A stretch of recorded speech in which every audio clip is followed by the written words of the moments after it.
الرحمن الرحیم. مجھے آج پرویز مشرف کافی یاد آ رہے ہیں. ان کے ساتھ ادوار میں کچھ باتیں ایسی ہوئی تھیں جو آج اچھی لگ رہی ہیں. میں نے تو شاید اس ٹائم بھی کوئی مخالفت نہیں کی تھی.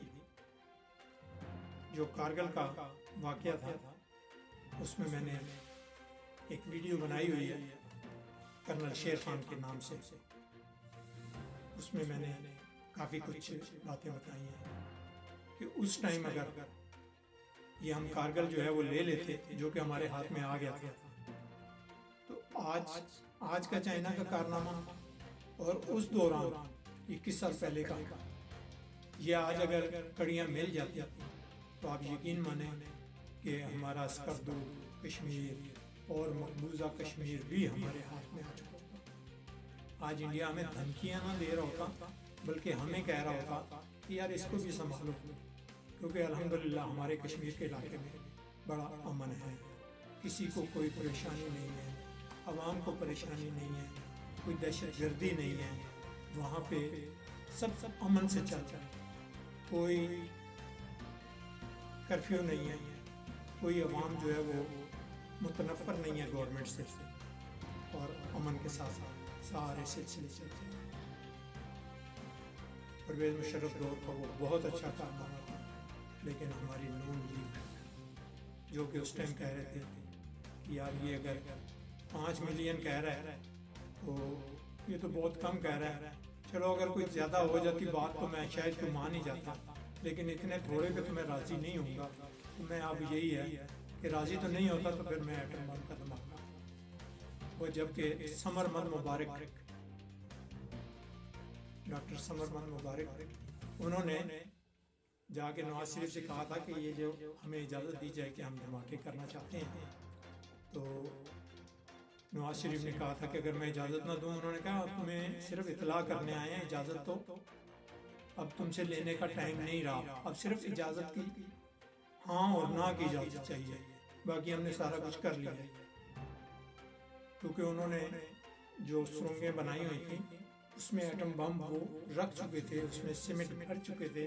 ان کے منہ بند کر چکے تھے. اب انہوں نے اگر وہ نہیں بھی اسے چلاتے, ہو سکتا ہے کہ اس ٹائم اس پہاڑ وہ ویسے تو خشک ہیں, لیکن اگر اس پہاڑ میں وہ جہاں انہوں نے سرنگیں بنائی تھی وہاں اگر پانی آ جاتا تو وہ ایٹم جو ہے نا وہ اس نے نہیں چلنا تھا, کیونکہ وہ پانی میں ڈوبا ہوا تھا, اس میں کرنٹ جانا ہی نہیں تھا, وہ تو ختم ہو جانا تھا. تو یہ تو اللہ کی شان ہے کہ وہ ہمارے ساری چیزیں فیور میں ہوئی, ورنہ نہیں تو ڈاکٹر صاحب کہہ رہے تھے کہ اگر ہمیں اندیشہ بھی تھا کہ ہو سکتا ہے کہ وہاں اس سرنگ میں پانی آ جائے, کیونکہ ہم نے تو اس کے ہول بند کر دیے تھے, لیکن نہیں بھی اگر پانی بیچ میں اکٹھا ہو گیا تو وہ تو نہیں چلے گا. لیکن اللہ کی شان ہے کہ اللہ نے عزت رکھنی تھی اور وہ چل جائے. آپ دیکھیں پرویز مشرف کا دوسرا ایک اور کارنامہ جو اس نے ججوں کو ٹھڈے مار کے 40 ججوں کو ٹھڈے مار کے اس نے باہر نکالا تھا. اور اس نے یہ کہہ رہے تھے کہ جی اس نے یہ کام کیوں کیا, بھائی تم نے اس کو اجازت دی تھی کہ ٹھیک ہے جو تمہارا دل کرتا ہے تم کرو, یہ وقت کی ضرورت ہے. اور اسے پتا تھا کہ یہ جج جو ہے نا یہ سارے ہی ایسے 2 نمبر ہیں گے, اس نے ٹھڈے ٹھیک مارے تھے, یہ ہیں ہی اسی قابل. جب چودھری افتخار کو لے کے آنا تھا پہلے دن سپریم کورٹ میں پیشی کے لیے, تو اس دن سیکورٹی والوں سے میرے چھوٹے بھائی نے اندر سے سیکورٹی والوں سے پکڑ کے تو چیف جسٹس کو باہر نکالا تھا. تو چیف جسٹس ڈر گیا تھا کہ یار کہیں عوام میں چلا جاؤں گا, عوام نہ مجھے مارنا شروع ہو جائے, کیونکہ اسے اپنے کرتوتوں کا پتا تھا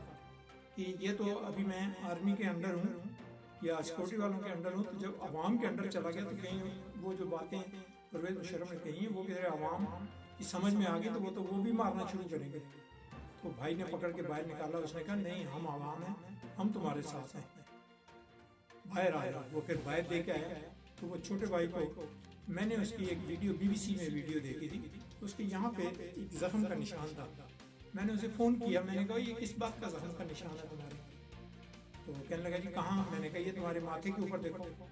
تو کہنے لگا کہ وہ ایک سیکورٹی والا تھا، جب میں چودھری افتخار کو باہر نکال رہا تھا تو سیکورٹی والے نے مجھے ایک جو ہے نا موقع مارا تھا جو یہاں میرے لگ گیا تھا، اس کی وجہ سے تھوڑا سا زخمی ہو گیا۔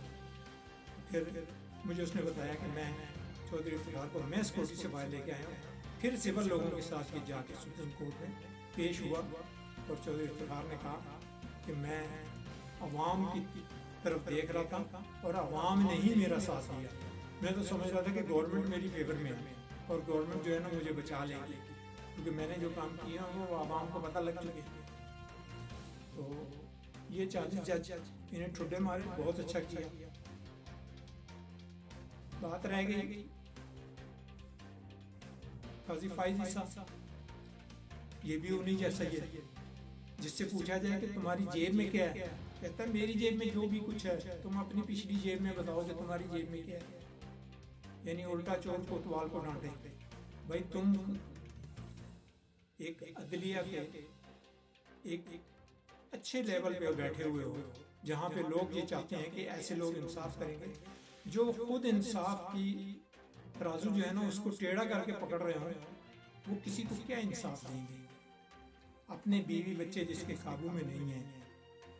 18 سال اور 20 سال کے بچے جو ہیں وہ پراپرٹیاں خرید رہے ہیں، اور پھر وہ کہہ رہا ہے جی کہ وہ کیسے بتایا، کس نے بتایا؟ بھائی یو کے میں آپ جو ہے نا کونسل والوں کو دیں، میرا خیال 15 پاؤنڈ لگتے ہیں، اپلیکیشن دیں، 15 پاؤنڈ دیں انہیں فیس، وہ آپ کو اس گھر کی پوری ڈیٹیل دے دیں گے کہ یہ کب خریدا گیا، کتنے میں خریدا گیا، اس کی انسٹالمنٹ کیا تھی، نیٹ پہ گیا، کس طرح گیا۔ یہ تو کوئی بات نہیں، کوئی پاکستان تھوڑی ہے کہ کسی کو پتہ ہی نہیں لگتا کہ کاغذ بھی زمین میں ڈال دیتے ہیں اور زمین بھی خرید لیتے ہیں۔ 9/11 کے بعد لوگوں نے پیسے جو ہے نا بوریاں بھر کے دیے تھی اور کہا تھا صرف ہمیں کاغذوں میں زمین لکھ کے دے دیں، بعد میں قبضہ ہم خود ہی لے لیں گے، اور آپ صرف ہمیں قبضہ دے دیں، کاغذ دے دیں، قبضہ جانے اور ہمارا کام جانے۔ تو یہ لوگ بدماش ہوتے ہیں، ان لوگوں کے لیے کوئی مسئلہ نہیں ہے قبضہ لینا، انہیں تو صرف کاغذ پہ سائن چاہیے۔ یہ وہ ہے چیف جسٹس جو اللہ نے بڑا کرم کیا کہ اگر اس جیسا بندہ چیف جسٹس بن جاتا آج سے 2 سال بعد 3 سال بعد، یہ انصاف کے فیصلے اس آدمی نے کرنا تھے۔ بے ایمان ابھی جو چیف جسٹس ہیں جو انہوں نے بھی دیکھے نا نواز شریف کے لیے 50 روپے کا اسٹامپ لے کے اسے باہر جانے دیا، اور تاریخ میں کتنی بڑی پذیرائی ہوئی ہے کہ ہمارے کورٹ جو ہیں وہ کتنے